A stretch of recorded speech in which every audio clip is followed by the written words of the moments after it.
Hello everyone. हम पढ़ रहे थे फ्री रेडिकल मुक्त मूलक के बारे में अध्ययन किया था, जिसमें हमने पढ़ा था कि एल्किल मुक्त मूलक या मुक्त मूलक जो मध्यवर्ती है वो किस प्रकार के विखंडन से हमें प्राप्त होता है, साथ ही इसकी बनाने की विधियाँ कौन कौन सी रिएक्शन के माध्यम से हम मुक्त मूलक हमें मध्यवर्ती के रूप में प्राप्त होते हैं, इसके बारे में अध्ययन किया।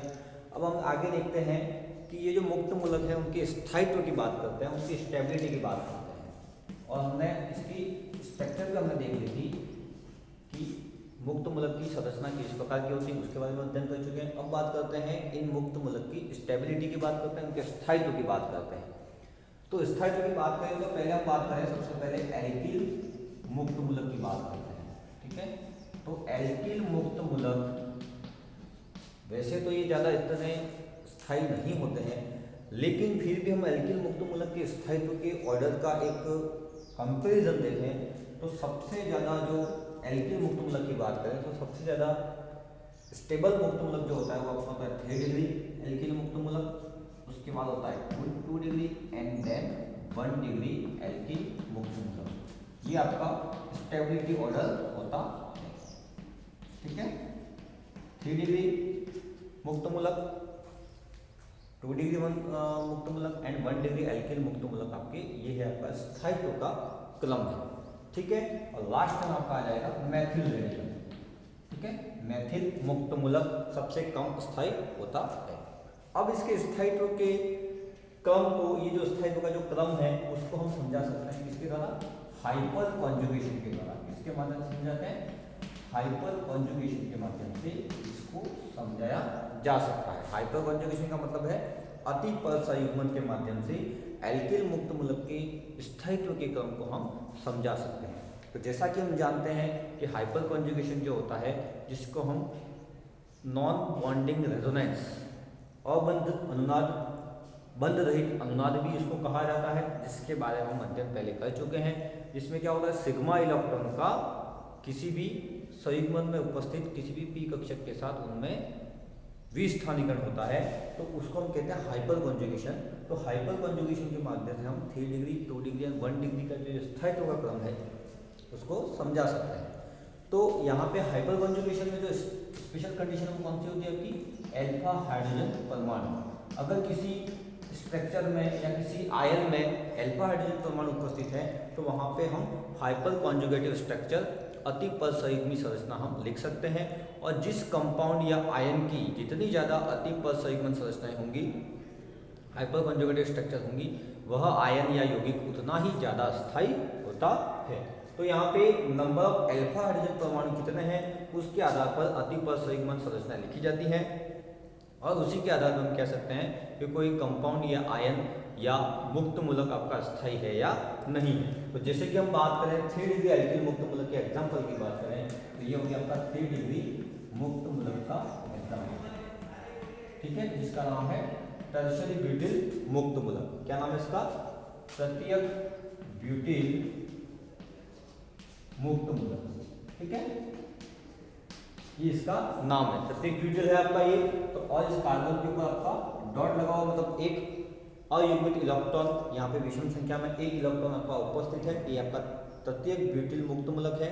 और ये आपका कौन सा है, 3 डिग्री मुक्त मूलक है। क्यों, क्योंकि ये जो कार्बन है इस कार्बन के साथ 3 कार्बन आपके और जुड़े हुए हैं, जिसके आधार पर इसको हमने नाम दिया है 3 डिग्री। तो 3 डिग्री है आपका ये मुक्त मूलक। और यहाँ पे देखिए नंबर ऑफ एल्फा हाइड्रोजन परमाणु देखिए आप, ये आपका मुख्य समूह हो गया।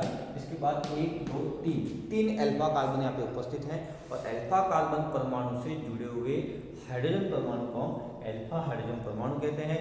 और जैसा कि आप यहाँ पे देख रहे हैं, एल्फा हाइड्रोजन परमाणु संख्या कितनी है, 3 और 3 6 और 3 9 एल्फा हाइड्रोजन परमाणु की संख्या है। तो इस आधार पे आप यहाँ पे देख सकते हैं कि तृतीयक ब्यूटिल में लिखी जाने वाली अति पर संयुग्मन संरचना की संख्या कितनी होती है, 9 होती है। जितनी एल्फा हाइड्रोजन होंगे उतने ही अति पर संयुग्मन संरचना आप लिख सकते हैं। तो यहाँ पे 9 अति पर संयुग्मन संरचना हम लिख सकते हैं। तो इसके आधार पे यहाँ पे इसका स्थायित्व ज़्यादा होता है। ठीक है, जैसा कि हम देखें किस प्रकार से लिखी जा सकती है उसकी बात करें हम, तो जैसा कि देखते हैं ये आपका 3 डिग्री है, CH3 C dot CH2 H and CH3। ये आपका प्रत्येक ब्यूटिल मुक्त मूलक है जिसकी हम लिख रहे हैं अति परसयुग्मी संरचना। तो अति परसयुग्मी संरचना आप देखेंगे तो यहाँ पे ये H अपना समान विखंडन होगा तो H डॉट इस कार्बन के ऊपर डॉट आएगा और ये कार्बन के ऊपर ये जो डॉट आ रहा है विषम इलेक्ट्रॉन ये और ये इलेक्ट्रॉन डबल बॉन्ड बना देते हैं। आपकी अनुनादी संरचना देखेंगे हम इस प्रकार से और ये H डॉट। अब यहाँ पे देख रहे हैं इस कार्बन और इस हाइड्रोजन के जो बॉन्ड नहीं है इस वजह से इसको क्या कहा जाता है, बंध रहित अनुनाद भी हम इसको कहते हैं। तो एक हाइड्रोजन इस प्रकार से ही बनी, एक ये बनी, फिर दूसरा हाइड्रोजन बनाएगा ऐसे कैसे, फिर तीसरा हाइड्रोजन, फिर चौथा, पांचवा, छठा, सातवां, आठवां एंड नौवां। तो इस प्रकार से 9 अति परसयुग्मी संरचनाएं बनेंगी आपकी। तो प्रत्येक ब्यूटेन में कितनी अति परसयुग्मी संरचना बनती है, 9। ठीक उसी प्रकार हम बात करें 2 डिग्री, तो 2 डिग्री आपका ये है आपका आइसोप्रोपिल मुक्त मूलक। 2 डिग्री है क्योंकि इस कार्बन के साथ एक्स्ट्रा कार्बन कितने जुड़े हुए हैं, 1 एंड 2, इसलिए इसको कहा गया 2 डिग्री मुक्त मूलक। अब यहाँ पे अल्फा हाइड्रोजन का परमाणु संख्या कितनी है, यहाँ पे आप देख रहे हैं 6 है। तो यहाँ पे अनुनादी अति परसयुग्मी संरचना कितनी होगी, 6 बनेगी। यहाँ पे कितनी बनती है, 9। तो इस वजह से ये ज़्यादा स्थायी हुआ, इसकी तुलना में ये आपका कम स्थायी हुआ। ठीक है, तो ये आपका 2 डिग्री है। फिर अपन बात करें एथिल मुक्त मूलक। ये कौन सा मुक्त मूलक है आपका, एथिल मुक्त मूलक, जिसमें ये 1 डिग्री है। क्यों 1 डिग्री है, क्योंकि इस कार्बन के साथ जो मुक्त मूलक वाला जो कार्बन है उसके साथ केवल एक कार्बन जुड़ा हुआ है, तो ये आपका 1 डिग्री हो गया। और यहाँ पे अल्फा हाइड्रोजन परमाणु कितने हैं, 3 है, क्योंकि ये आपका मुख्य क्रियात्मक, then this is alpha carbon, और अल्फा कार्बन जुड़ा हाइड्रोजन नंबर 3 है। तो बनने वाली यहाँ पे अति परसयुग्मी संरचनाएं कितनी होंगी, 3 होंगी। ठीक है, अब बात करें मैथिल मुक्त मूलक, CH3 डॉट। अब मैथिल मुक्त मूलक में आप देख रहे हैं यहाँ पे किसी प्रकार का कोई भी अल्फा कार्बन नहीं है, अल्फा कार्बन नहीं है तो अल्फा हाइड्रोजन भी 0 है। तो यहाँ पे अल्फा हाइड्रोजन कितना है, 0। तो यहाँ पे आप एक भी अनुनादी संरचना या एक भी अति परसयुग्मी संरचना आप लिख नहीं सकते हैं। इसका मतलब सबसे कम स्थायी कौन सा हुआ आपका, मैथिल मुक्त मूलक। तो सबसे ज़्यादा तृतीयक ब्यूटिल तो 3 degree, then 2 degree, then 1 degree, इसके बाद आपका मैथिल मुक्त मूलक। तो ये अति परसयुग्मन के माध्यम से आप इसकी स्थायित्व की व्याख्या कर सकते हैं। ठीक है, नेक्स्ट है, ये तो अपन बात करें एल्किल मुक्त मूलक। अब कुछ मुक्त मूलक आपके एरोमेटिक मुक्त मूलक भी होते हैं, जैसे कि बेंजीन मुक्त मूलक है ना। इसके अलावा आपका इसको अपन एरोमेटिक तो नहीं कह सकते हैं, एलिल मुक्त मूलक। तो इनमें अनुनाद के द्वारा स्थायित्व प्राप्त होता है। तो ये तो होता है आपका अति परसयुग्मन के माध्यम से हमने समझाया। और एक इफेक्ट और है जिसके हम अनुनाद के माध्यम से किसी भी मुक्त मूलक के स्थायित्व को हम समझा सकते हैं। तो अनुनाद के द्वारा जो स्थायित्व प्राप्त होता है मुक्त मूलक का, वो ज़्यादा प्रभावी होता है। ठीक है, तो आप बात करें एल्किल मुक्त मूलक और एरोमेटिक मुक्त मूलक में, या फिर आप बात करें कि कोई स्थायित्व अनुनाद के माध्यम से प्राप्त हो रहा है, तो वह मुक्त मूलक आपका ज़्यादा स्थायी होता है। ठीक है, तो 3 डिग्री से ज़्यादा स्थायी कौन सा हो जाएगा आपका, एलिल मुक्त मूलक। क्यों, क्योंकि वो अनुनाद के माध्यम से अपना स्थायित्व प्राप्त करता है। और एलिल मुक्त मूलक से ज़्यादा स्थायी कौन सा होगा आपका, बेंजीन मुक्त मूलक। एलिल मुक्त मूलक आपका ये रहा। ठीक है, अब ये एलिल मुक्त मूलक जो है, ये जो अनुनाद के माध्यम से अपना स्थायित्व बना रहा है। ठीक है, अनुनाद के माध्यम से ये स्थायित्व अपना बनाता है। ठीक है, तो ये है आपका एलिल मुक्त मूलक, जो 3 डिग्री से भी ज़्यादा स्थायी होगा, क्योंकि 3 डिग्री मुक्त मूलक अति परसयुग्मन के द्वारा स्थायित्व प्राप्त करता है, जबकि एलिल मुक्त मूलक अनुनाद के माध्यम से अपना स्थायित्व प्राप्त कर रहा है। इससे ज़्यादा स्थायी कौन सा होगा आपका, बेंजीन मुक्त मूलक। ये है आपका बेंजीन मुक्त मूलक, जो भी अनुनाद के माध्यम से अपना स्थायित्व प्राप्त करता है। ठीक है, तो 3 डिग्री से ज़्यादा स्थायी कौन सा हो गया, एलिल, और एलिल से ज़्यादा हो गया बेंजीन। क्यों, क्योंकि एलिल मुक्त मूलक में आप केवल 2 अनुनादी संरचनाएं लिखते हैं, जबकि बेंजीन मुक्त मूलक में आप 4 से 5 अनुनादी संरचनाएं आप लिखते हैं। ठीक है, देखते हैं कैसे लिखी जाती हैं।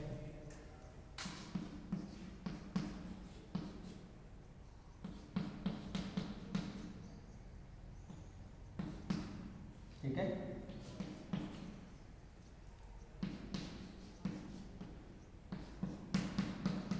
इस प्रकार से आप नेक्स्ट लिख सकते हैं।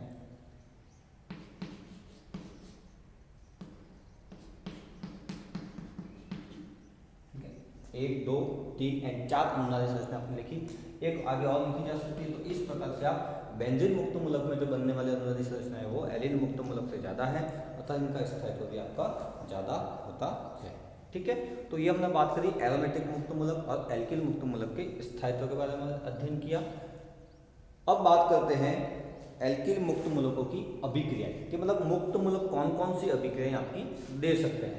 तो उसमें हम बात करें तो सबसे पहली जो अभिक्रिया है वो आपकी अभिक्रिया जिसमें मुक्त मूलक अपने ही मुक्त मूलक मतलब दूसरा जो मुक्त मूलक है युग्मन, जिसको हम क्या कहते हैं, युग्मन अभिक्रिया कहते हैं।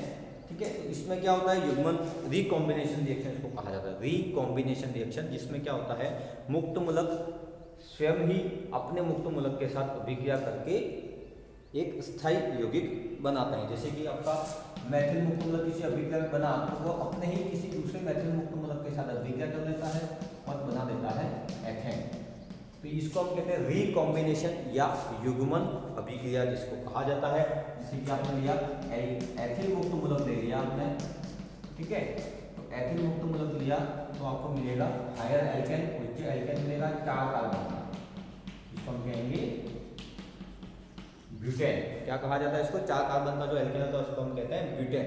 तो ये है आपकी रिकॉम्बिनेशन रिएक्शन जिसमें मुक्त मूलक के साथ ही अभिक्रिया करके अपनी रिएक्शन को स्टॉप कर देता है। ठीक है, जिसको हम क्या कहते हैं, युग्मन अभिक्रिया। नेक्स्ट अभिक्रिया आपकी वि अनुपातीकरण। क्या कहा जाता है, वि अनुपातीकरण, जिसको हम कहते हैं डिस्प्रपोर्शनेशन, डिस्प्रपोर्शनेशन। ठीक है, क्या कहा जाता है, डिस्प्रपोर्शनेशन, वि अनुपातीकरण। ये आपकी मुक्त मूलक की अभिक्रिया डिस्प्रपोर्शनेशन।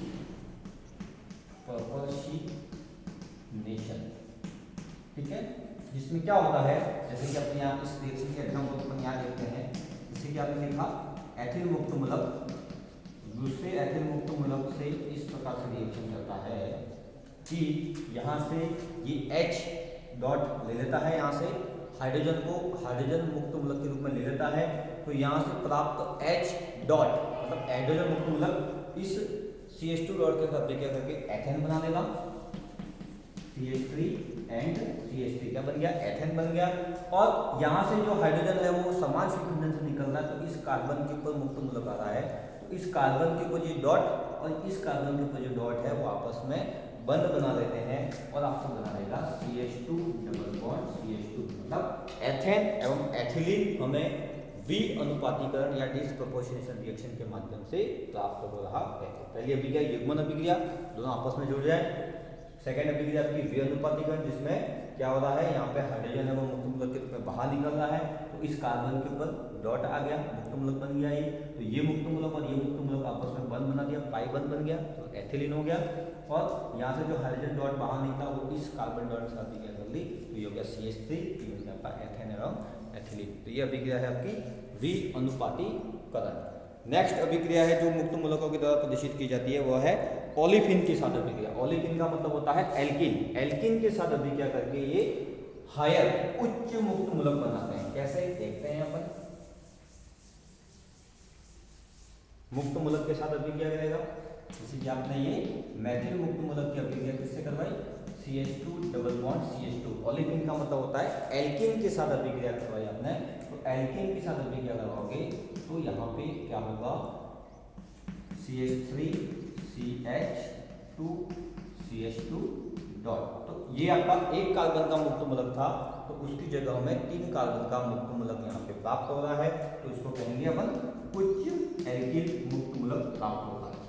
कब, जब एल्किल मुक्त मूलक की अभिक्रिया किससे करवाओगे, एल्किन के साथ करवाएंगे, जिसे हम ओलिफिन भी कहते हैं। ठीक है, तो किस प्रकार से अभिक्रिया होती है, इस प्रकार से।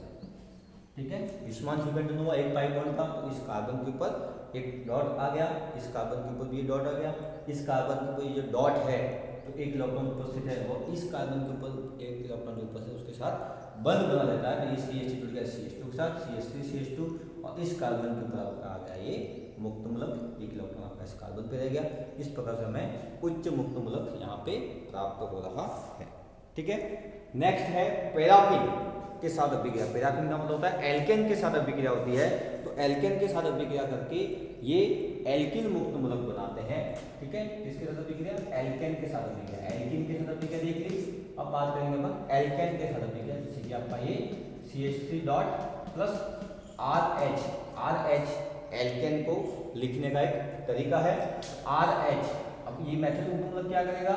इस RH एल्केन में से हाइड्रोजन का समान विखंडन के द्वारा हाइड्रोजन है वो H डॉट के रूप में बाहर निकल जाएगा और इस एल्केन के साथ एल्किल मुक्त मूलक के साथ जुड़ जाएगा और ये बन जाएगा CH4 और साथ में ये एल्किल मुक्त मूलक आपका यहाँ पे बन जाएगा। तो एल्केन के साथ अभिक्रिया होती है तो हमें एल्केन प्राप्त होता है। जितने कार्बन एल्किल मुक्त मूलक में होंगे उतने ही कार्बन का हमें एल्केन यहाँ पे प्राप्त हो रहा है और साथ में एल्किल मुक्त मूलक एक नया मुक्त मूलक हमें यहाँ पे प्राप्त हो रहा है, जैसे कि CH3 मुक्त मेथिल मुक्त मूलक एल्केन के साथ अभिक्रिया हुई तो हमें प्राप्त हुआ मेथेन और एल्किल मुक्त मूलक। ठीक है, तो ये हो गई एल्केन के साथ अभिक्रिया। नेक्स्ट है हाइड्रोजन के साथ अभिक्रिया। तो हाइड्रोजन के साथ अभिक्रिया करके ये क्या बना देता है? एल्केन एवं हाइड्रोजन मुक्त मूलक। ठीक है, जैसे कि आपने लिया मेथिल मुक्त मूलक प्लस H2, ये हमें मिलेगा CH4 प्लस H डॉट। इस प्रकार से हाइड्रोजन के साथ भी अभिक्रिया प्रदर्शित करता है। तो आपने देखी युग्मन अभिक्रिया, विअनुपातीकरण अभिक्रिया, इसके बाद आपने देखी पॉलीफिन या एल्केन के साथ अभिक्रिया, फिर देखिए आपने एल्केन के साथ अभिक्रिया, हाइड्रोजन के साथ अभिक्रिया। ठीक है, नेक्स्ट अभिक्रिया है आपकी योगात्मक अभिक्रिया भी प्रदर्शित करता है, जैसे कि किसी धातु के साथ या अधातु के साथ अभिक्रिया करके ये युग्मित उत्पाद बनाते हैं। ठीक है, एल्किल व्युत्पन्न बनाते हैं। जैसे कि आप बात करें मेथिल मुक्त मूलक आपने लिया है, दो मेथिल मुक्त मूलक जिंक धातु के साथ अभिक्रिया करते हैं तो डाइमिथाइल जिंक उत्पाद के रूप में यहाँ पे प्राप्त होता है, डाइमिथाइल जिंक। ठीक है, अगर आप इसकी रिएक्शन करवाते हैं आयोडीन के साथ तो मेथिल आयोडाइड यहाँ पे अपने को मिलेगा। ठीक है, दो लिए तो दो मेथिल आयोडाइड के मॉलिक्यूल यहाँ पे हमें प्राप्त होंगे। ठीक है, तो ये आपकी अभिक्रिया है जिसमें योगात्मक अभिक्रिया जिसको हम कह सकते हैं। और योगात्मक अभिक्रिया क्या होता है? A प्लस बी मिल जाए और कंप्लीटली AB बन जाए। तो यहाँ पे भी वही हो रहा है, जितने मेथिल मुक्त मूलक वो जिंक के साथ अभिक्रिया करके डाइमिथाइल जिंक एवं ये मेथिल मुक्त मूलक हाइड्रोजन के साथ बन रहा है मेथिल आयोडाइड। तो ये है आपकी मुक्त मूलक के साथ प्रदर्शित होने वाली आपकी अभिक्रियाएं। और साथ में हमने देखा आज मुक्त मूलक के स्थायित्व को हम कैसे समझा सकते हैं उसके बारे में अध्ययन किया। नेक्स्ट हम आगे पढ़ेंगे नेक्स्ट वीडियो क्लास में। Thank you.